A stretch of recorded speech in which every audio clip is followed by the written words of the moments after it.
أما بعد فأعوذ بالله من الشيطان الرجيم. بسم الله الرحمن الرحيم.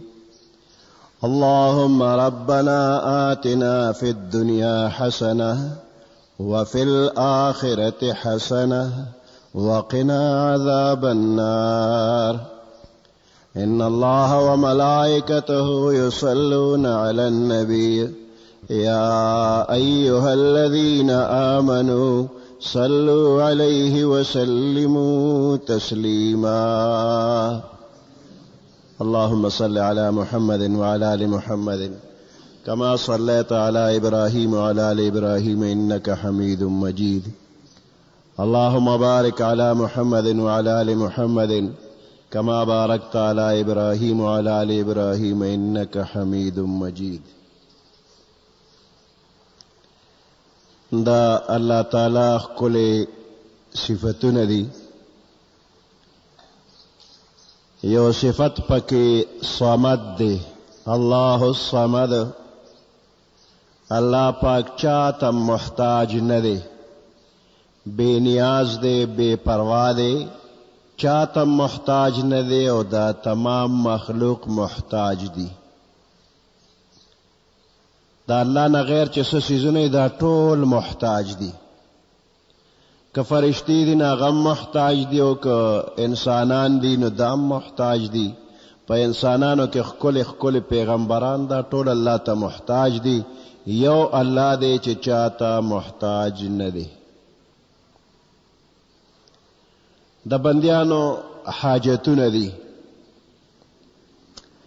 او هر یو حاجتمند خپل حاجت غواړي، مطالبه کوي زما حاجت پورا کا. خو څوک په خپل حاجت باندې پوهیږي او څوک پې نه پوهیږي. په طریقه د غوښتو باندې څوک پوهیږي او څوک نه پوهیږي. بیا د هغې حاجت چې ورته میلاویږي په طریقې استعمال باندې پوهیږي او څوک پې نه پوهیږي. ماشوم چې اوږې وي نو دی خوراک غواړي. ناول خو خبرې نشي کولی، جاړي، نو په ژړا یې مور پوه شي چې دی څه غواړي، خوراک نو ورکړي. او بیا داسې په مزه مزه چې دی خبرې شروع کړي، نو هغې خبرو کې هم دی خپل د خوښې څیز یادوي چې راکه.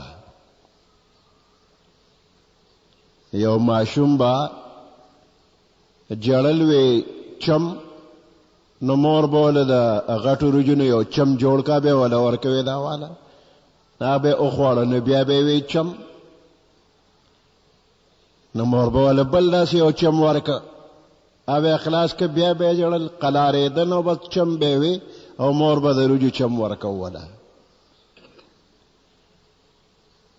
جړه کمه نه شوله، نو چا ورته وی دله د ده په شانتي یو ماشوم راوله چې دې څنګه خبرې کوي چې هغسې هغه د ده په خبره پوه شي دا دې څه وایي چې چم او چم وایي. نو هغومره ماشوم یې راوسته، نو هغه چې ده وی چم، نو هغه ورته یې کوټې کوټې خوره که نه چې نه چوې. دا چم هغه وی چومه، د ډېر موړوالي نه چوم، او مور به پرې نه پوهېده، نو هغې وی جوړ دی وی چې چم، نو د روجو چم به یې وله ورکو. نو هغه به نورم موړ شو، انکار یې کو، نو د خوراک نه خوراک کېده، خېټې ته هر څه تلل، خو هلته بیا زویدل نه، نو د هغې د لاسه چوده وی چوم. نو مور به یې وی چې دی چم غواړي، نو ماشوم پې پوهېده، وی کوټې کوټې خوره، لږ لږ خوراک کوه که نه ډېر مه خوره. نو بعضې انسانان د دې ماشوم په شانتي دي، کم شی چې پې صاف نی نو بیا هم غواړي، بیا هم غواړي. لکه دا دنیا په چا صافه ده او په چا نه ده صافه.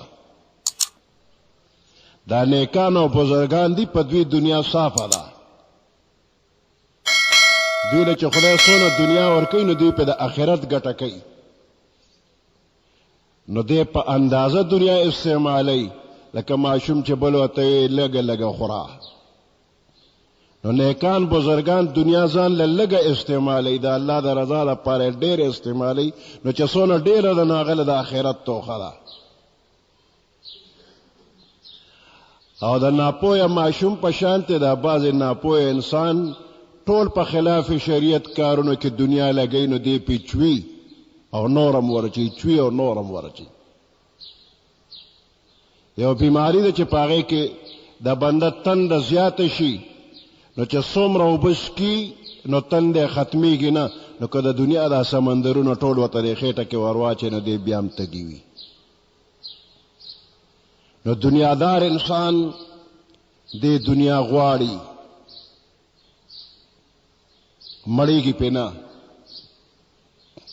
نو د دنیادار انسان دا سترګې یا به په قناعت او په صبر باندې ډکی شي او یا به د قبر په خاورو باندې ډکی شي یا قناعت پر کند یا خاک گور قناعت صبر ولا دا سترګې مړې بکی او یا به د قبر په خاورو موړ شي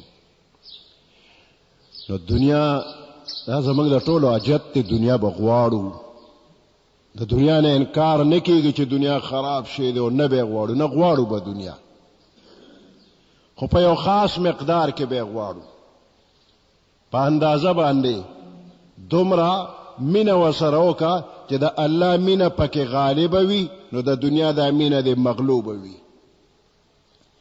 غیر چاپېره ټوله دنیا او د دې دا محبت دا یو دریاب دی یو سمندر دی خو د مسلمان دا زړه دا پکې کشته ده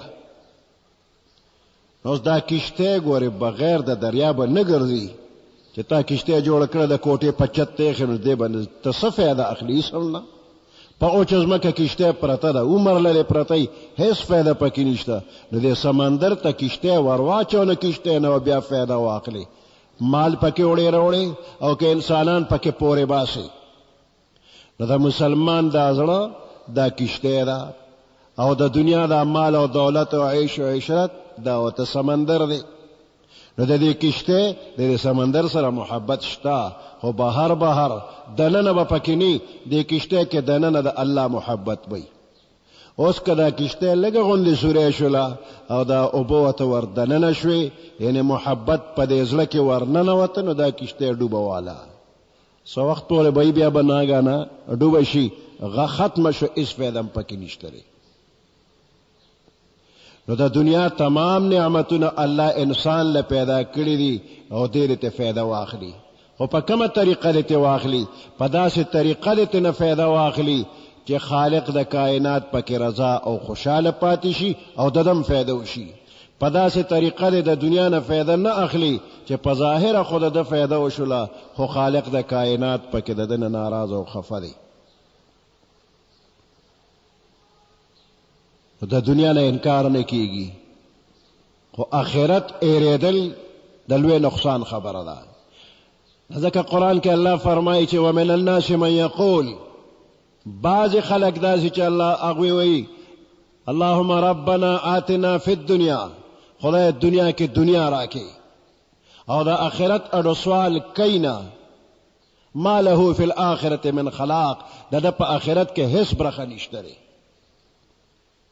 هر ځای ته چې ورسیږي هر ځای کې دې خبره کوي نو د دنیا خبره کوي دنیا غواړي اللهم ربنا آتنا فی الدنیا بس په دنیا باندې لګیا دی د کم بندا چې د کم سیس سره شوق او محبت وي کمی روزګاری ځنکدن کې مقه خبره وي دنیا ټوله تر اخر ځنکدنه پورې همدغه یو فکر وي یو فیجی صاحبو ناغوی یو سړی را پسې راغی چې کور کې مریض دی عمري راشه لږ سورت یاسین ورته ووایه حافظي صاحب وی زه لاړم او ما ورته سورت یاسین شروع کړو هغه به لږ ساعت پس وی چې ډر رہے وی ما سورت یاسین وی ورته به ساعت پس پکې ډر رہے ګډې سرولې نو هغه ګډو ته به ډر رہے کول نو دې ځن کدن کې لګیا دی ډر رہے کول وی په ډر رہے کې ډر رہے شو لاړ مړ شو نو ګوره تر اخر وخت پورې د ګډو د سرولو هغه आवाज د کړی دی نو اخري ځن کدن کې د کلمو نه ویلا کلمه شهادت یې نه وی او مخه د ګډو आवाज یې کو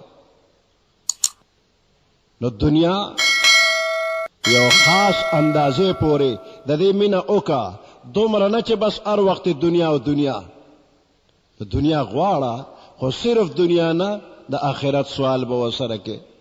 زمونږ ډېر حاجیان صاحبان چې حج له لاړ شي نو د بیت الله په خوا کې ولاړي، د حجر اسود په خوا کې ولاړي، په صفا مروه ولاړي، عرفات میدان کې هم دقه د دنیا سوال کوي او د آخرت نوم نه اخلي. یو کس د حجر اسود خوا کې ولاړو، وی خدای چې پاکستان ته واپس ځم چې د رونو دکانونه مې د سرو ډکي، د رونو دکانونو دپاره حجر اسود خوا کې سوال کو. بل یو کس نه مې وویل صفا مروه سره ولاړ دعا کوي، وی د عثمان غني د خزانو نه د نه غواړم. هم ټوله د دنیا خبره ده، نو د آخرت به کله غواړي چې په دغه خاص کل مقاماتو کې هم ته د آخرت سوالونه کوم دغه دنیا او په خپل کلي کې هم دنیا، نو د آخرت به کله شي. روز دې تیره په شومې کړه شپه له خوابه، خدای به کله یادوي خانه خرابه. دا خدای به کم ځای کې یادو، د آخرت به کم ځای کې یادو. نو دنیا وسره خوا کې آخرت جوخته، ځکه دا دنیا خو لږه ده، دا فنا کېدونکې ده، ختمېدونکې ده، او آخرت دې نه ختمېږي. یو بادشاه ځان له محل جوړو، ماهرین یې راجمع کړل،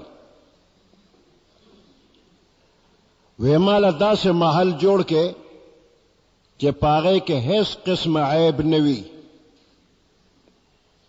نو ماهرین لګیو سوچونه فکرونه کول او نقشې تیارول او کار شروع دی. هر څومره موده چې تیره شوله او محل تیار شو نو بادشاه راغی او په خپله معاینه وکړه، پکې څه عیب او نقصان بیا نه مونده، محل ډیر اعلی دی. نو هغه بیا اعلان وکړه، وی زما دې محل کې څوک څه عیب او څه نقصان ما ته وښیې، که چاته پکې څه نقصان ښکاري چې هغه ترې نه لرې کړم. نو چې څوک به راتلل او معاینه به یې وکړله، اخر کې به یې وی چې دا ډېر اعلی دی، دې کې هیڅ قسم عیب نشته دی. یو بزرګ هم راغی او دې محل ته ورننوتو، ګیر چاپېر یې وکتل، وی ډېر ښکلی محل دی، خو یو دوه عیبه پکې دي، او بس لاړه. بادشاه ته خلک رالل، ورته چې یو ملنګ راغی یو بزرګ، او دا خبره وکړه چې ډېر ښکلی محل دی، خو د دوه عیبه پکې دي او نورې الو نه وي ولاړ.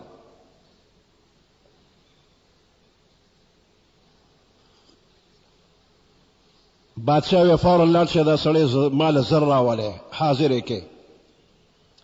سرکاري کسان لاړ او ملنګ ارض ته چې رسېدلی واپس یې راوسته، بادشاه ته یې مخامخ که. بادشاه ورته وی زه غواړم چې زما په دې محل کې چېرته عیب وي او ما ته یې څوک وښیي.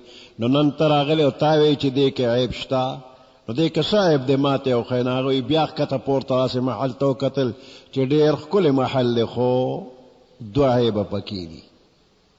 وی بادشاه ورته چې زر وایه کوم عیبونه دي؟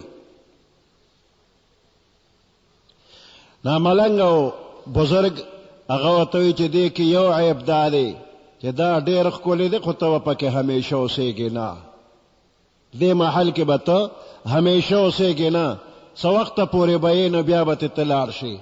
نو دا محل بیا دغسې پاتې چې ته نه خو دا ناقص شو چې ته پکې همیشه نو دا به ښکلي.